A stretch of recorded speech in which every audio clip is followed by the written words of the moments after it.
Hello my dear students. So today we will learn the next topic. How can we find the internal resistance of a battery? Ready? This is the second use of potentiometer. Potentiometer का पहला use जो कि हमने देख लिया था comparison of EMF of two cells. Now we are discussing about the how can we find the internal resistance of a battery. सो जो battery का इंटरनल रेजिस्टेंस मुझे फाइंड करना है वो बैटरी है ये, और वो बैटरी का ईएमएफ है सपोज E. सो ये कौन सी बैटरी है? This is the battery which provides the necessary voltage to run the circuit. किसी भी सर्किट को चालू करने के लिए भी एक वोल्टेज चाहिए ना. म्यूजिक सिस्टम को चालू करना है तो हमें 2 पिन लगानी पड़ती है. ये उसकी वो पिन है. ये बैटरी से तुम्हारा मशीन स्टार्ट होगा, और ये वो बैटरी है जो हमारा टास्क है. ठीक है, इसका हमें इंटरनल रेजिस्टेंस फाइंड करना है. सो ये बैटरी में से अगेन कुछ करंट पास होगा I. Here there is a external variable resistance. और ये रेजिस्टेंस क्या काम करेगा? ये रेजिस्टेंस हमारे करंट को वेरी करेगा. ज्यादा करंट पास करना है तो रेजिस्टेंस कम कर दो, कम करंट पास करना है तो रेजिस्टेंस की वैल्यू बढ़ा सकते हैं. मान लो कि डिजायर्ड करंट हम यहां से पास कर रहे हैं. अब ये है स्विच. स्विच बोलो या की बोलो, जब की ऐसी है मतलब इसमें से करंट पास होगा, और जब की ऐसे है तो इसमें से करंट पास नहीं होगा. ये हो जाएगी क्लोज की और ये हो जाएगी ओपन की. रेडी? सो इनिशियली हम क्या सोचेंगे? हम पहले ये सोचेंगे कि हमारी की जो है वो ओपन है. रेडी? तो की ओपन होगी तो क्या होगा? चलो मान लो कि ये की ओपन है, मतलब ये डॉट नहीं है, ऐसा है. सो वो कि इसमें एक्चुअली में करंट के तो 2 पार्ट होते हैं. तो यहां पे तो की ओपन है, करंट आगे पास होगा नहीं, तो जो भी करंट है वो यहां पे जाएगा. रेडी? सीधा ईएमएफ और ईएमएफ से सीधा गैल्वेनोमीटर में. मतलब ये जो एक्सटर्नल रेजिस्टेंस है वो कहीं पे पिक्चर में आएगा ही नहीं. तो हमने देखा था कि जब बैटरी के साथ कोई भी रेजिस्टेंस कनेक्टेड नहीं हो तब हमें ईएमएफ मिलेगा. सो यहां से करंट पास होगा और वो करंट जाएगा गैल्वेनोमीटर में. गैल्वेनोमीटर के यहाँ क्या है? जॉकी हम क्या करेंगे? यहां से हम स्लाइड करते करते आएंगे और एक ऐसा पॉइंट निकालेंगे जब यहां पे हमें करंट 0 मिलेगा. मींस वो हमारा हो जाएगा न्यूट्रल पॉइंट. सपोज पहले केस में हमें जो न्यूट्रल पॉइंट है यहां पे मिला, और ये पूरी लेंथ, ये पूरी ए से लेके ये N1 तक की लेंथ जो है, सपोज वो लेंथ AN1 लेंथ हमारी है L1. सो क्या फॉर्मूला आएगा? EMF is equal to phi into L1. This is the voltage. Call this equation number 1. Now second case. अब हम क्या करेंगे? ये की को क्लोज कर देंगे, क्लोज्ड की लाइक दिस. अब ये की क्लोज हो जाएगी तो क्या होगा? अब यहां पे जो करंट है वो करंट के 2 पार्ट होंगे, एक यहां पर भी जाएगा और यहां पर भी जाएगा. मतलब अब ये बैटरी के साथ एक्सटर्नल रेजिस्टेंस भी पिक्चर में आ गया. So when there is a external resistance present तो हमें टर्मिनल वोल्टेज मिलता है. अब दोनों ही करंट, दोनों पार्ट वापस यहां पे मिलके जाएगा तो आई ही, वो आई गैल्वेनोमीटर में गया. अब गैल्वेनोमीटर से वापस जॉकी को यहां पे स्लाइड करो. स्लाइड करते करते हम यहां पे आ गए. सो अब हमें यहां पे जो वोल्टेज मिलेगा वो वोल्टेज होगा टर्मिनल वोल्टेज. बट फॉर्मूला यही phi L2. यहां पे L2 क्या है? AN2 है हमारा L2 लेंथ. AN2 क्या है? हमारा L2 लेंथ. ठीक है. सो ये मुझे दूसरा फॉर्मूला मिल गया. Call this equation number 2. Now what will we do? We will divide equation number 1 by equation number 2. So 1 और 2 को डिवाइड करेंगे. So E by V is equal to phi L1 by phi L2. phi gets cancelled. So E by V is equal to L1 by L2. Now we will put the formula E is equal to I R plus R ये हमने terminal voltage वाली theory में देखा था, E is equal to I R plus R. और नहीं याद आ रहा हो तो मैं यहाँ पे रिवाइज करा लूँ, V is equal to E minus I R, ऐसा फॉर्मूला हमने पढ़ा था टर्मिनल वोल्टेज का। वहां पे ये भी देखा था कि V क्या है, तो V होता है I R, E minus I are. Ready, तो इसमें से E को सब्जेक्ट बनाओगे तो क्या होगा, I R plus I R. So E is equal to I R plus R, ये हो गया हमारा EMF का फॉर्मूला, है ना। इसके ऊपर से ये डिराइव किया था। सो ये जो E है उसकी जगह पे हम ये फॉर्मूला डालेंगे, और हमारा जो V है वो V की जगह हम डालेंगे, V की जगह हमने आई आर डाला था ना, तो V इज इक्वल टू हो जाएगा आई आर। ये दोनों वैल्यूज को यहाँ पे डाल दो, क्या हो जाएगा, I R plus R divide by I R is equal to L1 by L2। I gets cancelled. Ready, so यहां पे R को यहां ले जाओ, so R plus R is equal to L1 by L2 into R. यहां से small r को subject बनाओ तो क्या हो जाएगा, L1 by L2 into are, और ये r राइट में चला जाएगा तो माइनस हो जाएगा।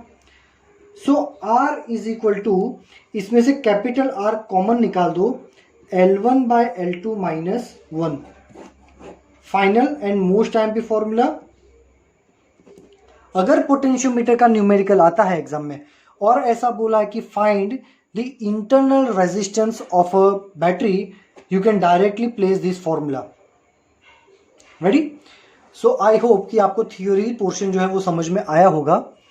सिंपल ही, कोई इसमें ज़्यादा टफ नहीं है ना। सो मैंने जो पैराग्राफ आपको कल टिक करवाया था उसके बाद ये जो पैराग्राफ है उसके बाद जितना भी पोर्शन है, ये पूरा पोर्शन हमारा हो जाएगा ये theory, find internal resistance of battery.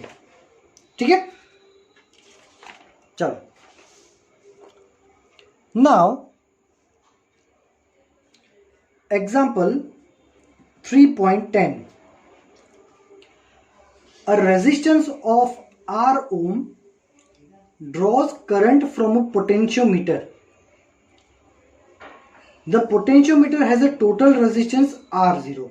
चलो भाई, ये यहां पे तुमको डायग्राम दिया हुआ है, यहां पे हमारा वोल्टेज है V, और ये वोल्टेज के साथ यहां पे एक रेजिस्टेंस है R0,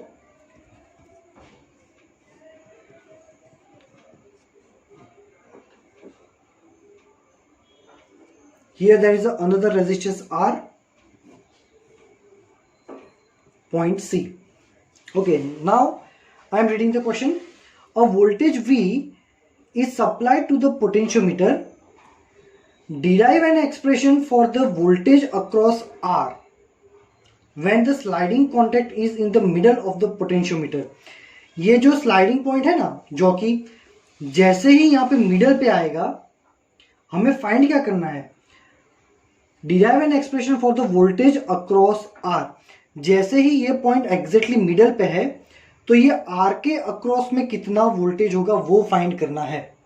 क्या फाइंड करना है, voltage across this R when this point is exactly in the middle.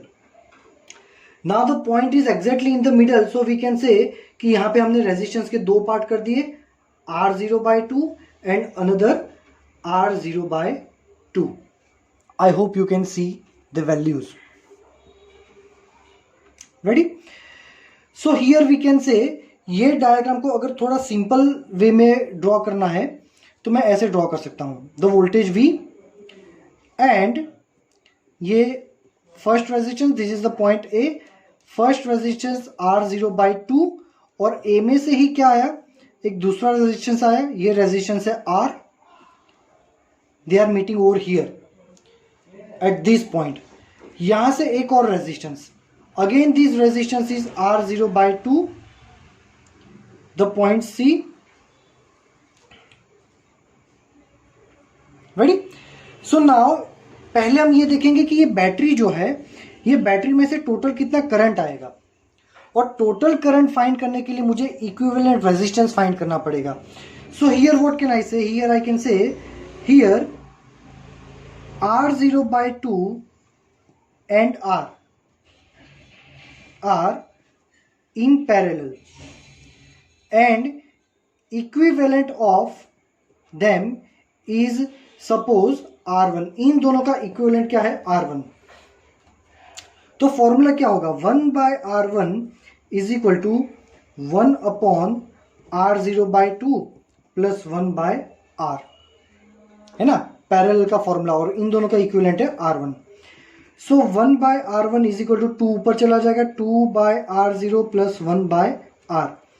So 1 by R1 is equal to R यहाँ पे ले लो, 2R plus R0 by R0 into R. So R1 को subject बनाओ तो R0 R by 2R plus R0. So इन दोनों का इक्विवेलेंट मुझे मिल गया. सो नाउ अगर मुझे सिंपल डायग्राम बनाना है तो मैं कैसे बनाऊंगा? ये है मेरा वोल्टेज V एंड यहाँ पे है पॉइंट A. इन दोनों का इक्विवेलेंट क्या हो गया? R1 भाई. तो इन दोनों की जगह पे मैं लिखूंगा R1 and another point, this one point and another resistance R0 by 2. This is the point C. This is my diagram. So now what can I say? Now I can say R1 and R0 by 2 are in a series. R1 and R0 by 2 are in series.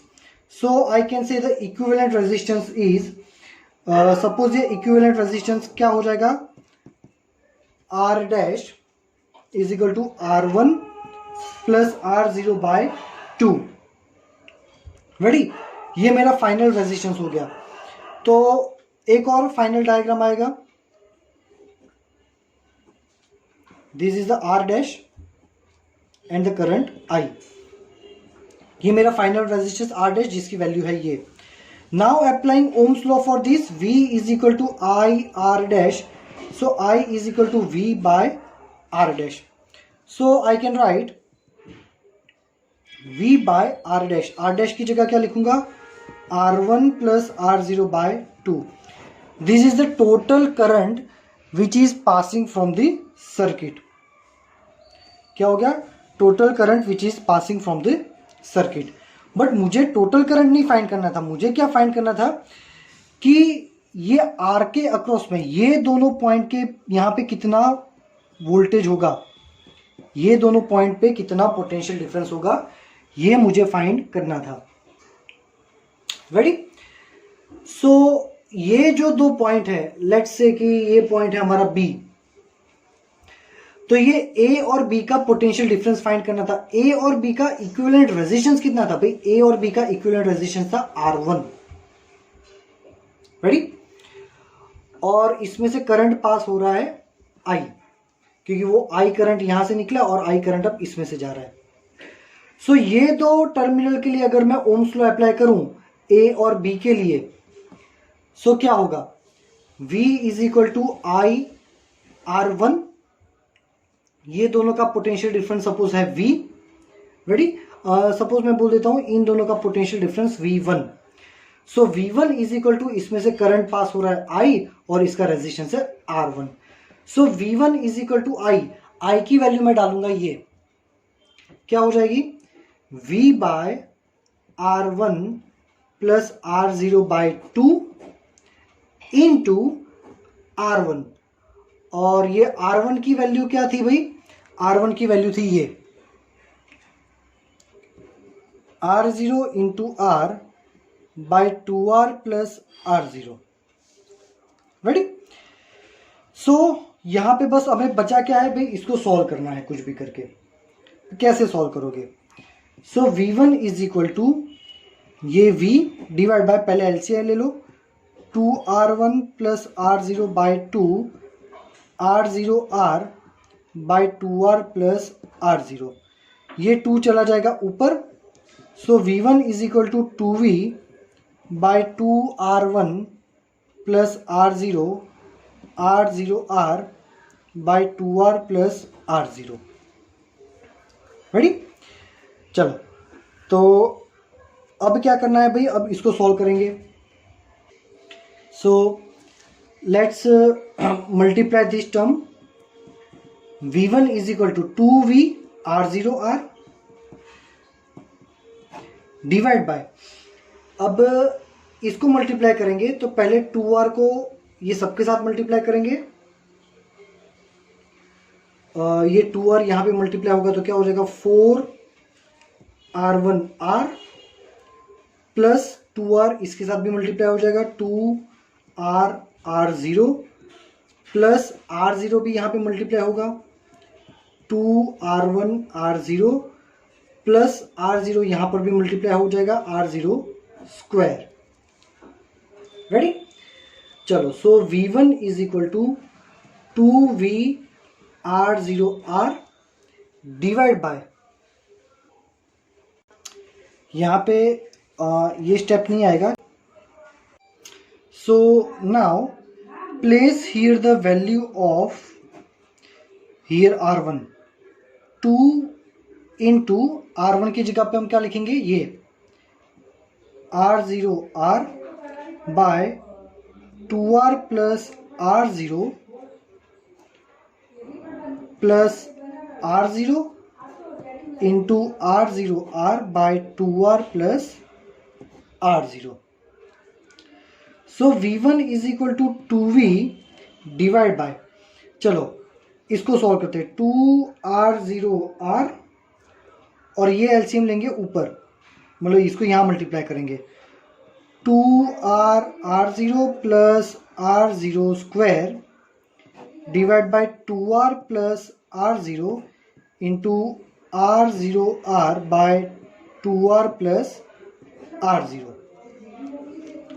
Now ये चला जाएगा ऊपर, so v1 is equal to 2v 2r plus r0 by 2r0r plus 2r0 plus r0 square into r0r by 2r plus r0। सो यहाँ पे क्या हो गया, देखो ये 2r प्लस r0 कैंसिल हो गया, सो v1 is equal to 2v r0r। अब यहाँ पे देखो 2r0 2r0 ये दोनों सेम है, 4r0 प्लस r0 स्क्वायर। अब इसमें से हम 2v r0r बाय, इसमें से हम r0 कॉमन निकाल देंगे तो 4r प्लस r0 और यहाँ पे r0 कॉमन, इन दोनों में से r0 कॉमन निकाल के कट कर दिया। So v1 is equal to 2v by r 4r plus r0, this is our final answer. Ready? So we can see थोड़े स्टेप्स हैं बट आपको ये करना ही पड़ेगा। एंड ये न्यूमेरिकल जो है हमें अभी जो जून जुलाई में एग्ज़ाम जो होता है ना, जो 2 सब्जेक्ट में फेल होते हैं उन लोगों का जो एग्ज़ाम होता है उसमें ये न्यूमेरिकल 3 मार्क्स में आया था। सो ऐसा नहीं है कि भाई लेंथी है और कॉम्प्लिकेटेड है तो एग्ज़ाम में आएगा नहीं, ये एग्ज़ाम में आ सकता है, इक्वली इंपॉर्टेंट है, एक बार आ भी चुका है।